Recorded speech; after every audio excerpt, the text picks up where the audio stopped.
instrumen test rate sebagai salah satu instrumen untuk menentukan positivity rate-nya. Jangan sampai underreported.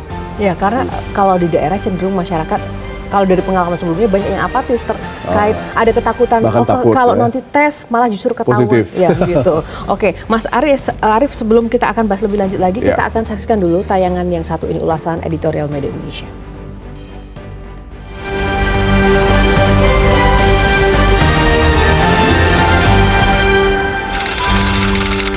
Jangan lengah hadapi COVID.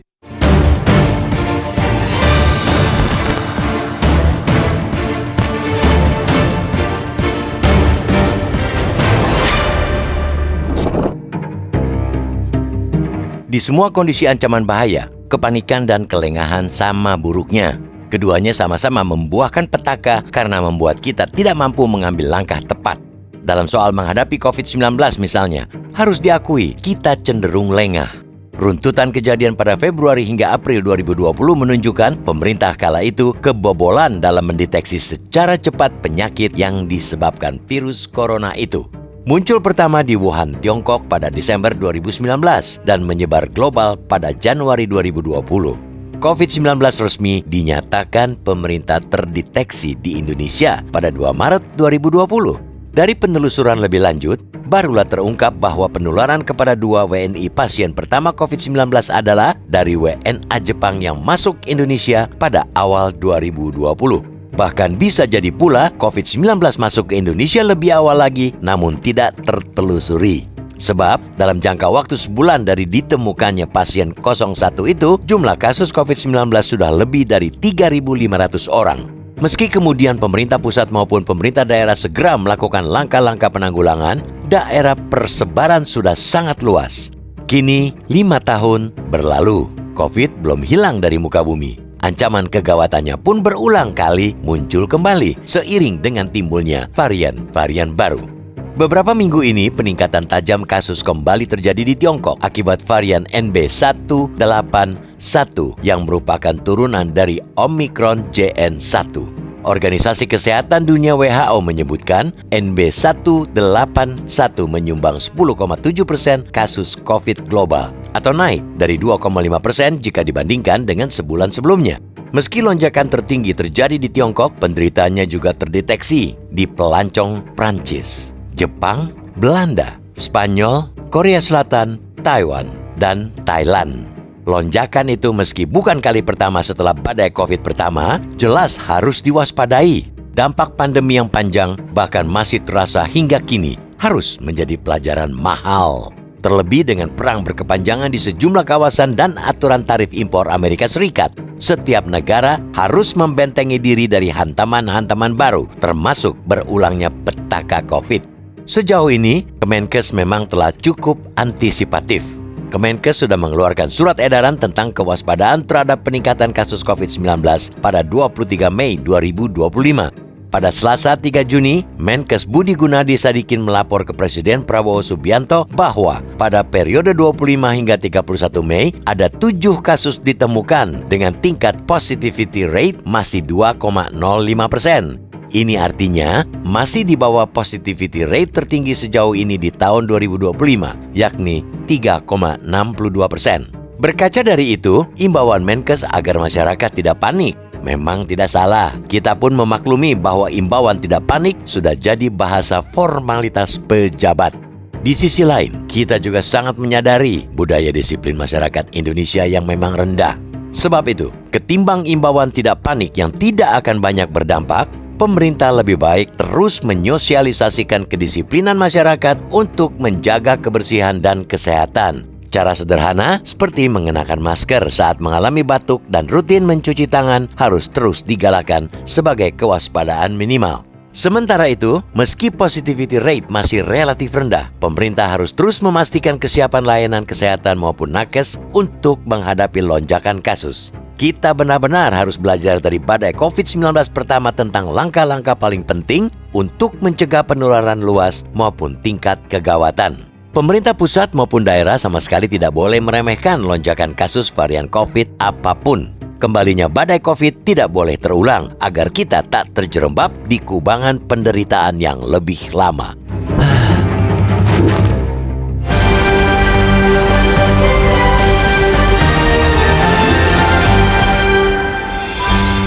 Ya, Mas Arief, tadi kita sudah saksikan bersama. Salah satu hal yang memang harus menjadi perhatian adalah kesiapan dan juga pasti ini membutuhkan biaya besar. Dan untuk mencegah itu, satu saja sebelum kita jeda, apa yang paling penting disiapkan? Sarana prasarana, lalu komunikasi itu amat sangat penting. Karena tanpa sarana prasarana saya pikir kita sudah belajar dari kemarin, tapi komunikasi itu juga merupakan salah satu hal yang amat sangat penting. Karena apa? Karena mungkin kita sudah lupa ya apa yang pada dasarnya menjadi protokol kesehatan pada saat kita mengalami atau hidup dalam periode pandemi. Dan ini merupakan salah satu hal yang amat sangat penting karena banyak sekali dari mulai kebiasaan-kebiasaan yang kita harus paham, misalnya adab batuk, cuci tangan, menggunakan masker, itu merupakan salah satu hal yang harus diingatkan kembali. Oke, jadi budaya-budaya baik harus dilanjutkan, tapi yang pasti kesiapan prasarana itu menjadi sangat penting. Agar juga masyarakat, rata-rata masyarakat bawah soalnya yang nanti juga akan banyak mendapat efek itu yang pada dasarnya berat, ya? harus kita perhatikan. Karena kalau misalnya kalangan mampu, hal-hal yang terkait sama pengobatan, isolasi, itu sudah menjadi salah satu hal yang bisa mungkin ditangani oleh mereka. Tapi kalau masyarakat bawah itu merupakan salah satu prioritas yang harus kita pikirkan. Oke, baik. Kita akan ulas lebih dalam, namun kita akan jeda dulu pemirsa. Sesaat lagi Editorial Media Indonesia akan segera kembali untuk Anda.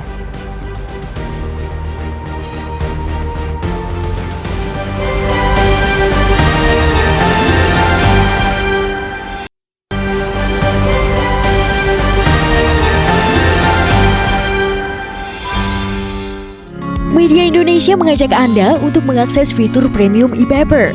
Dengan sajian konten berbasis intelektual dan meneguhkan kebangsaan, Media Indonesia tampil dengan lebih dinamis melalui e-paper Media Indonesia yang dapat Anda akses kapan saja, di mana saja. Caranya mudah, download aplikasi Media Indonesia di Android atau ketik link e-paper.mediaindonesia.com atau bisa scan QR code pada layar kaca Anda. Klik tab e-paper di bagian samping layar tablet Anda. Daftarkan data diri, serta pilih paket perlangganan e-paper Media Indonesia sesuai dengan kebutuhan Anda. Nikmati juga bonus spesial tambahan 4 halaman rubrik fokus setiap hari. Semua bisa Anda dapatkan hanya di e-paper Media Indonesia. Untuk informasi lebih lanjut, hubungi customer service di nomor 0811 1201 2018 atau kunjungi media sosial @Media Indonesia. Media Indonesia, referensi bangsa. Kembali di Editorial Media Indonesia, sebelum kita ulas bersama anggota Dewan Redaksi Media Group, Mas Arief Suditomo, kita akan sapa dulu penelpon yang sudah tersambung bersama kami. Pemirsa, ada Ibu Indra, kita sapa Ibu Indra. Selamat pagi Bu Indra. Selamat pagi Mbak Yohana Margareta dan Bung Arief Suditomo. Assalamualaikum warahmatullahi wabarakatuh, Metro TV. Waalaikumsalam. Silakan Ibu, terkait dengan tema kali ini, jangan lengah hadapi COVID-19. Ya, itulah. Apakah bangsa kita ini bangsa yang pandai atau yang bodoh? Jelas-jelas pelajaran yang didapat itu pelajaran yang mahal, bahwa kita harus hidup dengan new normal, kenormalan yang baru, yang tetap menjalankan 5M itu yang tadi disebutkan oleh Bung Arief, mencuci tangan, pakai masker, jaga jarak. Dan kenapa itu dilupakan? Sementara pemerintah sendiri seakan juga santai-santai saja. Buktinya kalau mau vaksin yang ketiga dan 4 itu harus bayar sekarang. Nah, di mana perlindungan negara tentang ini? Ya, bukankah kalau merebak lagi pemerintah juga yang rugi, yang lebih banyak mengeluarkan uang? Harapannya juga, apa Ibu? Kenapa? Harapan Ibu apa?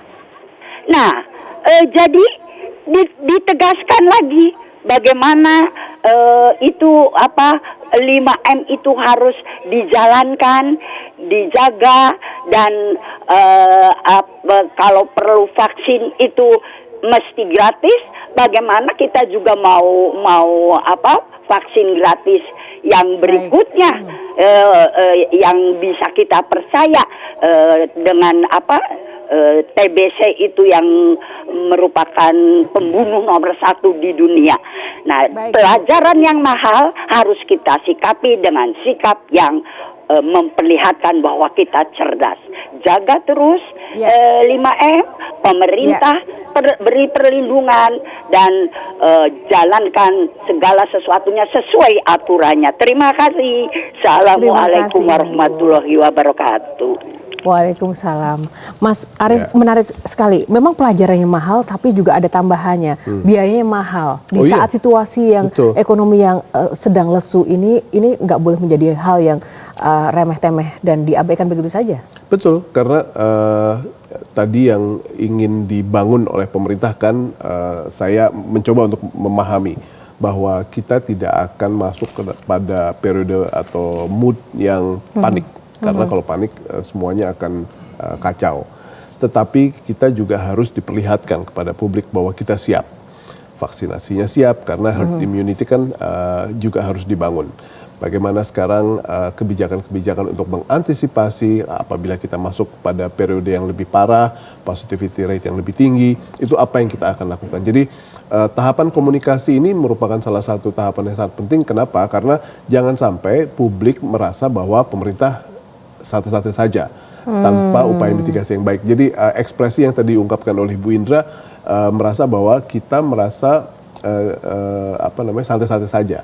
Seperti katanya vaksin sekarang harus bayar dan itu merupakan salah satu hal yang harus dikomunikasikan. Seberapa jauh tahapan-tahapan yang pada akhirnya disiapkan oleh pemerintah untuk kita bisa mengantisipasi dan untuk menyiapkan diri apabila ini masuk ke tingkat positivity rate yang lebih tinggi daripada hari ini. Kita pernah dari mulai bulan Mei ini, positivity rate kita di akhir Mei itu memang rendah, 2,05%. Tapi di sepanjang Mei, positivity rate kita pernah mencapai 3,6%. Jadi fluktuasi itu akan akan terjadi. Mudah-mudahan akan terus turun, tetapi apabila ini meningkat, kita harus dipertunjukkan, pemerintah harus memperlihatkan kepada kita bahwa kita siap dengan berbagai macam kebijakan, dan leadership juga merupakan salah satu hal yang sangat penting. Kenapa? Karena kita harus menggembala, kita harus mengkampanyekan gaya hidup yang baru. Kita sudah lupa sama new normal. New normal kita adalah the new normal lagi gitu ya.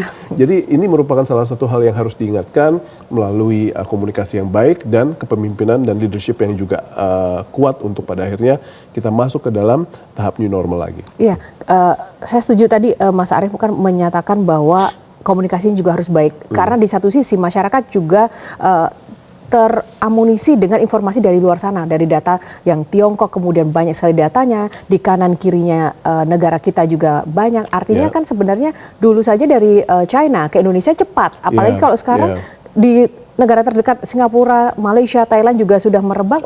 Indonesia pasti kan harus lebih waspada, lebih cepat lagi. Betul itu ya. Nah, kenapa? Karena kalau di Thailand kurang lebih seminggu yang lalu saja tingkat kematiannya sudah ada 3 orang dengan 65.000 kasus. Nah, salah satu hal yang terjadi di Indonesia pada sepanjang kita menghadapi pandemi adalah jumlah kematian yang tercatat itu hanya 161.000 dari 6,8 juta kasus. Sementara ada estimasi yang menyatakan bahwa jangan-jangan di Indonesia itu kalau dilihat dari beberapa kejadian di berbagai macam daerah yang underreported, di mana ada kasus tapi tidak diketahui atau tidak dilaporkan, itu bisa jadi seluruh kematian yang terkait dengan COVID itu bisa mencapai 1 juta karena ada kurang lebih ada 60% yang underreported. Nah, situasi seperti ini merupakan salah satu hal yang harus jadi pelajaran bahwa tidak semua provinsi tidak semua kepala daerah memiliki anggaran. Tetapi yang lebih penting juga mereka tidak memiliki kesadaran untuk bisa memanage pandemi di wilayah mereka masing-masing. Jadi jangan sampai underreported ini menjadi sebuah pembunuh yang silent killer gitu ya, untuk pada akhirnya mengganggu segala macam hal yang terjadi di Indonesia. Kesadaran dan juga anggaran kita akan ulas selesai jeda, Mas Arief. Sesaat lagi pemirsa, tetaplah bersama kami.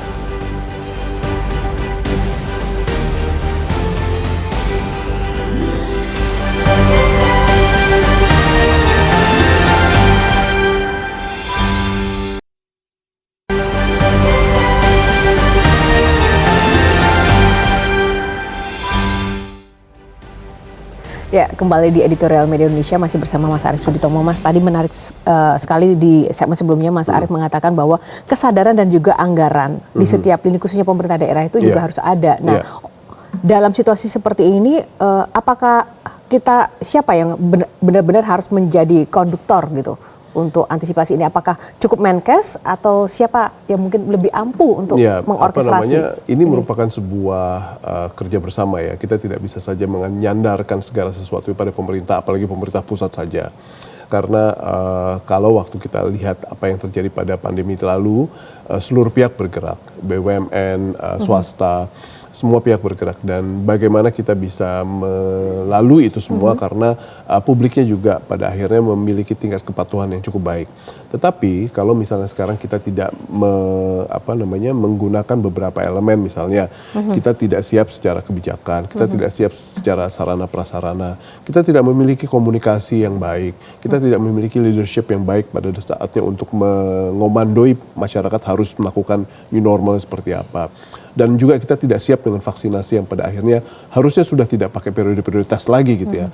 Karena kita sudah punya berbagai macam vaksin yang bisa kita distribute.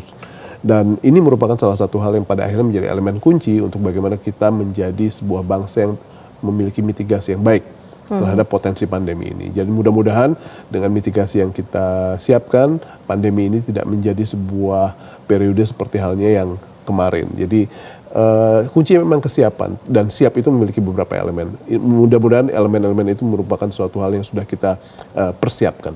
Oke, satu lagi Mas, terkait selain tadi kesiapan di banyak aspek di medis begitu, sekarang kesiapan ekonomi Indonesia harus seperti apa di situasi yang seperti ini Mas? Nah, pastinya pemerintah harus akan melakukan realokasi anggaran, mumpung ini masih bulan Juni. Beberapa hal yang terkait dengan APBNP, anggaran perubahan, itu merupakan sudah harus mulai menjadi bagian yang diantisipasi, sehingga apabila nanti kita benar-benar masuk pada sebuah periode yang serius di mana kita harus mendistribusikan obat, alat-alat kesehatan, vaksinasi, itu merupakan salah satu kebijakan yang sudah disiapkan dan didukung oleh anggaran yang ada. Oke, baik. Terima kasih Mas Arief untuk ulasannya di editorial pada pagi ini, dan pemirsa, pemerintah